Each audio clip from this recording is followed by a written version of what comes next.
Bulldozer চালিয়ে স্কুলের জমি উদ্ধার। বাঁকুড়া বিজেপি বিধায়কের নেতৃত্বে চলল দখলমুক্ত করার অভিযান। একটাকেও বাঁচতে দেবেন না, কুণালের আর্জি শুনেই ঋতব্রতদের বিরুদ্ধে ব্যবস্থা নেওয়ার আশ্বাস মুখ্যমন্ত্রী। শুভেন্দু অধিকারীর বিরুদ্ধে সমাজ মাধ্যমে কদর্য মন্তব্য, যুবককে গ্রেফতার করল মিনাখা থানা পুলিশ।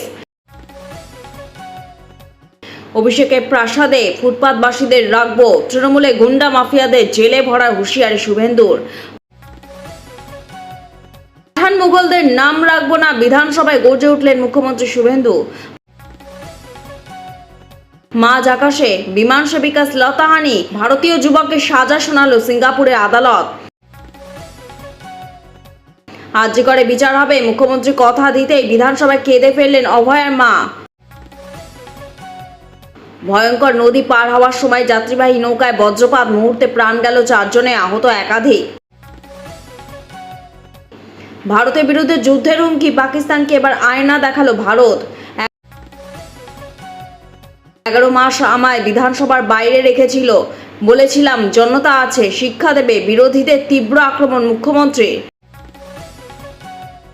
সোনার পাহাড়ে সব্যসাচী দত্ত, প্রাক্তন শিক্ষামন্ত্রী বান্ধবীর মতো আক্রমণে শুভেন্দু অধিকারী। আর আসতে পারবেন না, চ্যাপ্টার ক্লোজ হয়ে গিয়েছে, মমতাকে নিয়ে ভবিষ্যৎবাণী শুভেন্দু অধিকারী। বার্ধক্য ভাতার নামে অভিষেকের বিরুদ্ধে বিরাট দুর্নীতির অভিযোগ, 91 কোটি উৎস নিয়ে প্রশ্ন।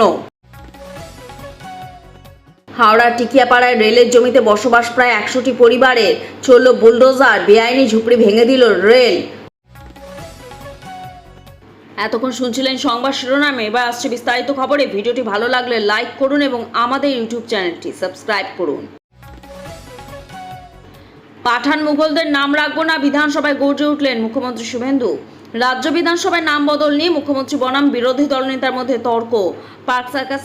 পার্ক সার্কাসে সুরাবর্দী নামের এলাকার নাম বদল করে গোপাল মুখোপাধ্যায় রোড করে রাজ্য সরকার। এই নাম বদলে ক্ষুব্ধ হয়ে কি বললেন রাজ্যের বিরোধী দলনেতা ঋতব্রত মুখোপাধ্যায়। ব্রিটিশের হাতে তুলে দেওয়ার জন্যই তৎকালীন ভাইস চ্যান্সেলরকে নাইট উপাধি দেওয়া হয়েছিল।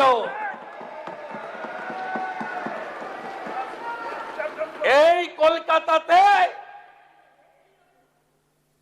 এদের মোগল পাঠানের নাম থাকবে না।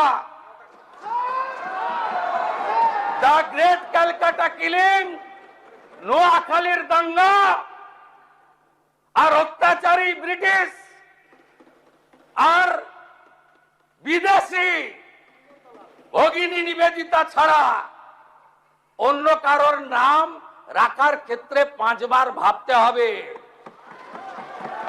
আপনার প্রস্তাব গ্রহণ করে পদ্মশ্রী স্বামী প্রদীপ্তানন্দ মহারাজের নেতৃত্বে নতুন করে নামকরণ মূল্যায়নের জন্য একটি কমিটি আমি ঘোষণা করছি। আপনারাই বলেছেন মূল্যায়ন।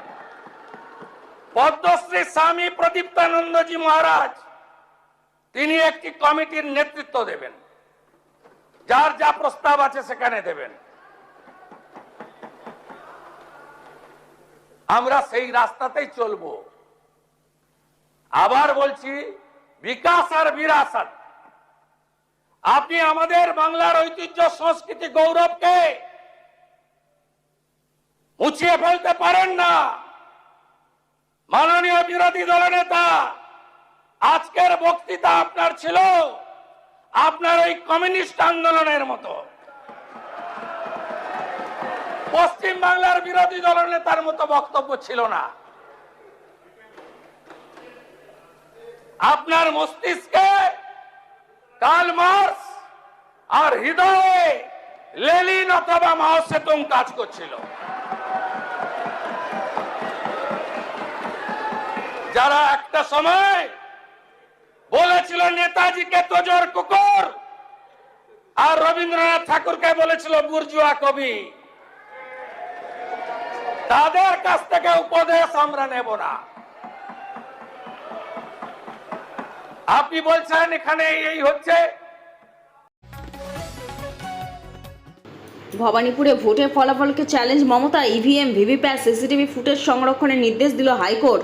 ভবানীপুরে ভোটের ফলাফলকে চ্যালেঞ্জ করে হাইকোর্টে মমতা বন্দ্যোপাধ্যায় সেই মামলায় এবার সিসি ফুটেজ সংরক্ষণের নির্দেশ দিল আদালত। ইভিএম ভিভিপ্যাট ও সিসি ফুটেজ সংরক্ষণের নির্দেশ হাইকোর্টের। আদালতে অনুমতি ছাড়া কোনো তথ্য মোছা যাবে না, নির্দেশ হাইকোর্টে। 2 মাস পর হাইকোর্টের মামলার পরবর্তী শুনানি। ভবানীপুরে মমতা বন্দ্যোপাধ্যায় 2026 সালে বিধানসভা নির্বাচনে ভবানীপুরে মমতার সঙ্গে সরাসরি লড়াই ছিল শুভেন্দু অধিকারী। ভোটের ফল বেরোলে দেখা যায় শুভেন্দুর কাছে 15,114 ভোটে পরাজিত হয়েছেন মমতা। এরপর রাজ্যে পালাবদল ঘটে, রাজ্যে মুখ্যমন্ত্রী হন শুভেন্দু। ভবানীপুর আসনটিকে রেখে নন্দীগ্রাম ছেড়ে দেওয়ার ঘোষণা করেন তিনি। সেই ভবানীপুরে ভোটের ফলাফলকে চ্যালেঞ্জ জানিয়ে সম্প্রতি আদালতের দ্বারস্থ হন মমতা। ইলেকশন পিটিশন দায়ের করেন। গত 16 জুন হাইকোর্টে ইলেকশন পিটিশন দায়ের করেন মমতা। সশরীরে আদালতে উপস্থিত হন তিনি। সেখানে তার সঙ্গে ছিলেন দোলা সেন, কল্যাণ বন্দ্যোপাধ্যায়, শীর্ষণ্য বন্দ্যোপাধ্যায়রা। এর আগে 2021 সালে নন্দীগ্রামে শুভেন্দুর কাছে পরাজয়ের পরও আদালতে দ্বারস্থ হন মমতা। সেই মামলা নিষ্পত্তি হয়নি আজও। সেই মতো ভবানীপুর নিয়েও আদালতে গেলেন তিনি। আর তারপরই আদালত জানালো ভবানীপুর কেন্দ্রের সিসিটিভি ফুটেজ, ইভিএম ভিভিপ্যাটের তথ্য সংরক্ষণ করতে হবে। আদালতে অনুমতি ছাড়া কিছু মোছা যাবে না। ভারতে নির্বাচনী তথ্য সংরক্ষণ নিয়ে নির্দিষ্ট বিধি রয়েছে নির্বাচন কমিশনের, যার আওতায় ফলাফল প্রকাশে 45 দিন পর্যন্ত সিসিটিভি ওয়েবকাস্টিং সংক্রান্ত তথ্য সংরক্ষিত থাকে। কাগজে ছাপানো ভিভিপ্যাট স্লিপ সংরক্ষিত থাকে 1 বছর সময়কাল পর্যন্ত। ওই সময়ের মধ্যে ফলাফলকে চ্যালেঞ্জ জানিয়ে মামলা হলে আদালত যদি নির্দেশ দেয়, সেক্ষেত্রে আইনি প্রক্রিয়া শেষ না হওয়া পর্যন্ত সব তথ্য সংরক্ষণ করতে হয়। একইভাবে ইভিএম এর মেমোরির লগও 45 দিন সংরক্ষণ রাখতে হয়। শ্যামাপ্রসাদের প্রয়াণ দিবসে আগের সরকারকে নিশানা মুখ্যমন্ত্রী। 15 বছর ধরে এ রাজ্যে জামাতি সরকার চলছে। শ্যামাপ্রসাদ মুখোপাধ্যায় আত্মবলিদান দিবসে পূর্বতন সরকারকে জোর নিশানা মুখ্যমন্ত্রীর। এতদিন শ্যামাপ্রসাদ মুখোপাধ্যায় অবদান ভুলিয়ে দেওয়া হয়েছিল। মুখ্যমন্ত্রী বলেন, এতদিন শ্যামাপ্রসাদ মুখোপাধ্যায় অবদান ভুলিয়ে দেওয়া হয়েছিল। 15 বছর ধরে এ রাজ্যে জামাতি সরকার চলেছে। আত্মবলিদান দিবসে আগে তৃণমূল সরকারকে নিশানা মুখ্যমন্ত্রী। তিনি আরও বলেন, শ্যামাপ্রসাদ মুখোপাধ্যায় আদর্শে চলবে বর্তমান সরকার। শ্যামাপ্রসাদ মুখোপাধ্যায়ের মৃত্যু রহস্যজনক, নেপথ্যে চক্রান্ত রয়েছে। আগের সরকার শ্যামাপ্রসাদ মুখোপাধ্যায় প্রয়াণ দিবস পালন করতে দেয়নি। আগের সরকারকে উত্তর দিয়ে দিয়েছে জনগণ। গেরুয়া শিবিরে এই দিনটি আত্মবলিদান দিবস হিসেবে পরিচিত। শ্যামাপ্রসাদ মুখোপাধ্যায় প্রয়াণ দিবসে মাল্যদানে অনুষ্ঠানে উপস্থিত ছিলেন অর্থমন্ত্রী স্বপন দাশগুপ্ত, পুর ও নগর উন্নয়ন মন্ত্রী অগ্নিমিত্রা পাল, বিজেপি রাজ্য সভাপতি শ্রমিক ভট্টাচার্য, প্রাক্তন রাজ্য বিজেপি সভাপতি রাহুল সিনহা, তথাগত রায়রা। প্রতি বছর 23শে জুন ভারতীয় জনসংঘের প্রতিষ্ঠাতা শ্যামাপ্রসাদ মুখোপাধ্যায়ের মৃত্যুবার্ষিকী পালিত হয়। গেরুয়া শিবিরে এই দিনটি আত্মবলিদান দিবস হিসেবে পরিচিত। আত্মবলিদান দিবসে পূর্বতন সরকারকে জোর নিশানা মুখ্যমন্ত্রী। বার্ধক্য ভাতার নামে অভিষেকের বিরুদ্ধে বিরাট দুর্নীতির অভিযোগ। 91 কোটি উৎস নিয়ে প্রশ্ন। বিজেপি নেতা অভিজিৎ দাস প্রশ্ন তুলে বলেন, যদি বার্ধক্য ভাতার নামে অভিষেক বছরে 91 কোটি টাকা দেন, তাহলে সেই টাকার উৎস কি? বার্ধক্য ভাতার তথ্য কোথা থেকে পেলেন ডায়মন্ড হারবারের তৃণমূল সাংসদ? একজন সাংসদের পক্ষে কিভাবে সম্ভব? শ্রদ্ধার্ঘ্য প্রকল্প নিয়ে কেন অভিষেক বন্দ্যোপাধ্যায়ের বিরুদ্ধে তদন্ত হবে না? অভিষেক বলেছিলেন 6,300 জন ভলেন্টিয়ার প্রতি মাসে টাকা দেবেন প্রায় 4,500 টাকা করে। তাদের তালিকা কই? প্রশ্ন অভিজিৎ দাস ওরফে ববির। সম্প্রতি 3 মামলায় জেরায় হ্যাট্রিক হয়েছে অভিষেক বন্দ্যোপাধ্যায়। নিজের লোকসভা কেন্দ্র ডায়মন্ড হারবারে জোড়া মামলায় জড়িয়ে যান তৃণমূলের সর্বভারতীয় সাধারণ সম্পাদক। বুধবার সকালে প্রায় 300 কোটি টাকার মাটি চুরির অভিযোগে এফআইআর দায়ের করে কালীতলা আশুতি থানা। অন্যদিকে রাতেই প্রায় 250 কোটি টাকা আমফান ত্রাণ দুর্নীতির অভিযোগে অপর এফআইআর দায়ের হয় বিষ্ণুনুপুর থানায়। দুটি মামলার ক্ষেত্রে অভিযোগকারী ডায়মন্ড হারবারের বিজেপি নেতা অভিজিৎ দাস ওরফে ববি। ভয়ঙ্কর নদী পার হওয়ার সময় যাত্রীবাহী নৌকায় বজ্রপাত, মুহূর্তে প্রাণ গেল 4 জনের, আহত একাধিক। ধুলিয়ান পাল্লালপুর গঙ্গাঘাটে মর্মান্তিক দুর্ঘটনা, বজ্রপাতে প্রাণ গেল 4 জনে, আহত অন্তত 15। মুর্শিদাবাদের ধুলিয়ান গঙ্গাঘাট থেকে মালদার পাল্লালপুর ঘাটের উদ্দেশ্যে যাত্রা করা একটি যাত্রীবাহী নৌকায় হৃদয় বিদারক ঘটনা। প্রতিদিনের মতোই প্রায় 25 থেকে 30 জন যাত্রী নিয়ে নৌকাটি গঙ্গা পেরিয়ে পাল্লালপুর ঘাটে পৌঁছেছিল, কিন্তু ঘাটে নামার কয়েক মুহূর্তের মধ্যেই আচমকা আকাশ কালো করে নামে প্রবল বৃষ্টি, শুরু হয় তীব্র বজ্রবিদ্যুৎ, আর সেই সময় ঘটে যায় ভয়ঙ্কর বিপর্যয়। প্রত্যক্ষদর্শীদের দাবি, হঠাৎ বিকট শব্দে বজ্রপাত হতেই মুহূর্তের মধ্যে মাটিতে লুটিয়ে পড়েন একাধিক যাত্রী। ঘটনাস্থলেই 4 জনের মৃত্যু হয়েছে বলে প্রাথমিকভাবে জানা গিয়েছে। গুরুতর জখম হয়েছেন আরও অন্তত 15 জন। বজ্রাঘাতে আহতদের আর্তচিৎকারে মুহূর্তে শোক ও আতঙ্কে ঢেকে যায় গোটা ঘাট চত্বর। স্বজনদের কান্না, ছুটোছুটি আর অসহায় চিৎকারে ভারী হয়ে ওঠে পরিবেশ। আরজিকরে বিচার হবে, মুখ্যমন্ত্রী কথা দিতে বিধানসভায় কেঁদে ফেললেন অভয়ের মা। আরজিকরে বিচার হবে, বিধানসভায় প্রথম জবাবি ভাষণে কথা দিলেন মুখ্যমন্ত্রী শুভেন্দু অধিকারী। সেই কথা শোনার পরেই বিধানসভায় হাউ হাউ করে কেঁদে ফেললেন অভয়ের মা। তৃণমূল কংগ্রেসের আমলে 2024 সালে অগস্ট মাসে কলকাতা আরজিকর হাসপাতালে তরুণী চিকিৎসককে ধর্ষণ ও খুন করা হয়েছিল। সেই মামলায় উত্তাল হয়েছিল রাজ্য রাজনীতি। সঠিক তদন্তের দাবি বারবার জানিয়েছিলেন মৃত তরুণী চিকিৎসকের মা বাবা। অভয়ের মা পানিহাটি বিধানসভায় বিজেপির প্রার্থী হয়ে ভোটে যেতেন। অভয়ের মা এই মুহূর্তে পানিহাটি বিধায়ক। বিজেপি সরকারে আসার পরই জানানো হয়েছিল আরজিকর কাণ্ডে তদন্ত নতুন করে হবে, মেয়ে হত্যার বিচার হবে। সেই প্রত্যাশা রয়েছে অভয়ের মা বাবা। বিধানসভায় মঙ্গলবার মুখ্যমন্ত্রীর জবাবি ভাষণে আরজিকর, রামপুরহাট, হাঁসখালি, কসবা ল কলেজের ঘটনা উঠে আসে। এইসব ঘটনায় জিরো টলারেন্স নিয়েছে রাজ্য সরকার, সেই কথা আরও একবার জানান মুখ্যমন্ত্রী। এদিন শুভেন্দু বলেন, আরজিকরে বিচার হবে, অভয়ের বিচার হবে। 3 IPS সাসপেন্ড করেছি, সন্দীপ ঘোষদের তাড়িয়েছি, বাকি সব পরিষ্কার করব। তিনি আরও বলেন, তামান্নার মা বিচার পাবে। Rampurhat, Hanskhali, Kasba law college, Kamduni, Dhupguri zero tolerance HRBC অফিসে হবে কমিশন। এদিন বিধানসভার কক্ষে নিজের আসনে বসেছিল অভয়ের মা। মুখ্যমন্ত্রীর মুখে মেয়ের কথা, আরজিকর প্রসঙ্গ, বিচারের কথা শুনে হাউ হাউ করে ফেলেন তিনি। পাশে বসা বিধায়িকা তাকে শান্ত করেন। বাংলায় ক্ষমতায় আসার পর মুখ্যমন্ত্রী শুভেন্দু অধিকারী ফের নতুন করে আরজিকর ফাইলস খোলেন। এরপরই তৎকালীন পুলিশ কমিশনার বিনীত গোয়েল, তৎকালীন ডিসি সেন্ট্রাল ইন্দিরা মুখোপাধ্যায়, তৎকালীন ডিসি নর্থ অভিষেক গুপ্তাকে সাসপেন্ড করা হয়। সংখ্যালঘু দফতরে আদৌ প্রয়োজন আছে? বিধানসভায় প্রশ্ন তুললেন সজল ঘোষ। সংখ্যালঘু বলে আমরাই মানুষে মানুষে বিভাজন তৈরি করেছি, বিধানসভায় এমনটাই বললেন বরানগরের বিধায়ক সজল ঘোষ। মঙ্গলবার বিধানসভায় রাজ্যপালের ভাষণে ধন্যবাদ জ্ঞাপন করতে গিয়ে সংখ্যালঘু দফতর নিয়ে প্রশ্ন তুলেছেন তিনি। বরানগর তথা রাজ্যে বেশ কিছু সমস্যার কথাও তুলে ধরেন তিনি। সোমবার বাজেট পেশ হয়েছে বিধানসভায়। এরপর মঙ্গলবার সজল ঘোষ বলেন, কাল এখান থেকে বেরোনোর পর অনেকে আমাকে প্রশ্ন করেছেন সংখ্যালঘুদের জন্য কি করা হলো। আমি সরকারের কাছে প্রশ্ন রাখতে চাই, রাষ্ট্র যদি নিরপেক্ষ হয় সেখানে সংখ্যালঘু দফতরে আদৌ প্রয়োজন হয়? সংখ্যালঘু সংখ্যাগুরু বলে আমরা নিজেরাই মানুষে মানুষে বিভাজন করছি। বরানগরে পরিস্থিতির সমস্যার কথা তুলে ধরেন তিনি। হাসপাতাল থেকে রাস্তা কোথাও কোনো উন্নয়ন হয়নি বলে অভিযোগ তোলেন তিনি। সজল ঘোষ বলেন, সুপার স্পেশালিটি হলেও সাগর দত্তে অর্ধেক বিভাগ নেই। রাস্তার অব্যবস্থা নিয়ে নগর উন্নয়ন মন্ত্রীর দৃষ্টি আকর্ষণ করেন তিনি। এতদিন আইন শৃঙ্খলা বলে কিছু ছিল না বলে দাবি করেন তিনি। সরকারি স্কুলে হাল ফেরানোর কথাও বলেন। সজল বলেন, গত 15 দিনে পশ্চিম বাংলাদেশ বানিয়ে দেওয়া হয়েছে।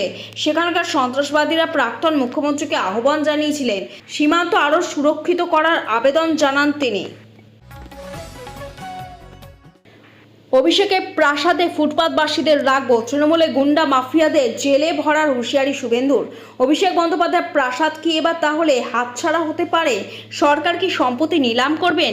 বিধানসভায় মুখ্যমন্ত্রী শুভেন্দু অধিকারী জবাবি ভাষণে এমনই ইঙ্গিত মিলেছে মত রাজনৈতিক মহলে। হরিশ মুখার্জি, হরিশ চ্যাটার্জি রোডে প্রাসাদগুলোকে রাস্তায় মাথার উপর ছাদের না থাকা সাধারণ মানুষদের রাখা হবে, এমনই বার্তা এদিন দিয়েছেন রাজ্যের মুখ্যমন্ত্রী। দুর্নীতি ইস্যুতে জিরো টলারেন্সের বার্তা বিজেপি সরকারের। জিরো টলারেন্স নীতির কথা জানিয়েছে শুভেন্দু অধিকারীও। এবার বিধানসভা অধিবেশনের শেষের দিনে সম্পত্তি বাজেয়াপ্ত নিলাম করার বিল আসছে, সেই কথা আজ মঙ্গলবার বিধানসভায় দাঁড়িয়ে জানালেন শুভেন্দু অধিকারী। দুর্নীতি, মাফিয়ারাজ, গুন্ডামি কোনোভাবে বরদাস্ত করা হবে না। সরকার গঠনের পরই সেই কথা জানিয়ে দিয়েছে মুখ্যমন্ত্রী শুভেন্দু অধিকারী। দুর্নীতি ইস্যুতে জিরো টলারেন্সের বার্তাও দেওয়া হয়েছে। এদিন সেই বিষয়ে জোর গলায় বক্তব্য রেখেছেন তিনি। মুখ্যমন্ত্রী হওয়ার পর মঙ্গলবার বিধানসভায় প্রথম জবাবি ভাষণ দেন শুভেন্দু। এখানে তৃণমূল কংগ্রেস আমলের বিভিন্ন ক্ষেত্রে ব্যাপক দুর্নীতি প্রসঙ্গ তিনি উত্থাপন করেন। রাজ্যে পালাবদলের পরে দিকে দিকে তৃণমূলের প্রাক্তন নেতা, প্রাক্তন মন্ত্রী, প্রাক্তন বিধায়করা গ্রেফতার হয়েছেন। সেই তালিকা ক্রমে দীর্ঘতর হচ্ছে। এদিন সেই বিষয়ে কড়া বার্তা দিলেন মুখ্যমন্ত্রী। শুভেন্দু বলেন, আমরা শপথ নিয়েছি গুন্ডা, মাফিয়া, তোলাবাজ লাল চুল কানে দুল একটাও জেলের বাইরে থাকবে না। শুধু তাই নয়, এই সেশনে বিল আসছে। আমার দফতর, স্বরাষ্ট্র দফতর, অনেকেই ভাবছে 2 মাস থাকলাম, আইনি লড়াই করে জামিনে বেরিয়ে এলাম। এই সেশনে বিএ কমিটি অনুমোদন দিলে শেষ দিনে বিল আসছে। সম্পত্তি বাজেয়াপ্ত করব, সম্পত্তি নিলাম করব। তাই নয়, এরপরই জোরালো গলায় মুখ্যমন্ত্রী বলেন, ওই আমতলা, হরিশ মুখার্জি, হরিশ চ্যাটার্জি রোডে ওই প্রাসাদগুলোতে কলকাতার রাস্তায় রাত্রিবেলা ফ্লাইওভারের নিচে যারা থাকে তাদেরকে রাখবো। এই কথা বলার পরে বিধানসভা বিজেপি মন্ত্রী বিধায়কদের মধ্যে প্রবল উৎসাহ হইচই দেখা যায়। দুর্ভাগ্যজনক, কাতারে গ্যাস প্ল্যান্টে বিস্ফোরণে 12 ভারতীয় মৃত্যুতে শোক প্রকাশ দিল্লির। কাতারে জ্বালানি গ্যাসের প্ল্যান্টে ভয়াবহ বিস্ফোরণ, প্রাণ হারিয়েছেন 13 জন কর্মী, তাদের মধ্যে 12 জনই ভারতীয়। এই ঘটনায় মঙ্গলবার শোক প্রকাশ করল নয়াদিল্লি। এক বিবৃতিতে বিদেশ মন্ত্রকের মুখপাত্র রণধীর জয়সওয়াল বলেন, দুর্ভাগ্যজনক ঘটনা, নিহতদের দেহ দেশে ফেরানোর বিষয়ে এবং আহতদের চিকিৎসার সাহায্যে দূতাবাসের মাধ্যমে সব রকম চেষ্টা চালাচ্ছে মন্ত্রক। রবিবার গভীর রাতে কাতারের অন্যতম প্রধান প্রাকৃতিক গ্যাস রপ্তানি কেন্দ্র রাস লাফান ইন্ডাস্ট্রিয়াল সিটির বারজান গ্যাস সরবরাহ কেন্দ্রে এই দুর্ঘটনাটি ঘটে। বিস্ফোরণে মৃত্যু হয়েছে 13 জনের, তার মধ্যে 12 জনই ভারতীয়। আহত হয়েছেন আরও 66 জন। যুদ্ধকালীন পরিস্থিতিতে ইরানে বোমা বর্ষণের পর প্ল্যান্টটি যখন পুনরায় চালু করার চেষ্টা করা হচ্ছিল, ঠিক তখনই এই বিপর্যয় ঘটে। এই ঘটনায় বিশ্বজুড়ে জ্বালানি বাজারে নতুন করে অস্থিরতার আশঙ্কা দেখা দিয়েছে। এ বিষয়ে বিদেশ মন্ত্রকের তরফে রণধীর জয়সওয়াল বলেন, রাস লাফানে ঘটা বিস্ফোরণে 12 জন ভারতীয় নাগরিকের মৃত্যু দুর্ভাগ্যজনক। এই ঘটনায় অন্যান্য দেশেরও বেশ কয়েকজন নাগরিক প্রাণ হারিয়েছেন। আমরাও 12 জন নাগরিককে হারিয়েছি। হয়েছে যে বিভিন্ন দেশে মোট 66 জন মানুষ আহত হয়েছেন। তাদের মধ্যে ঠিক কতজন ভারতীয় নাগরিক তা নিশ্চিতভাবে জানি না, তবে আহত সকলেই নিরাপদ আছেন। বিদেশ মন্ত্রক জানিয়েছে, সংশ্লিষ্ট কর্তৃপক্ষ নিহত ও আহতদের শনাক্তকরণের বিষয়টি নিশ্চিত করতে নিবিড়ভাবে কাজ করছে। ভারতীয়দের মরদেহ দেশে ফিরিয়ে আনার বিষয়ে স্থানীয় কর্তৃপক্ষের সঙ্গে আলোচনা চালাচ্ছে।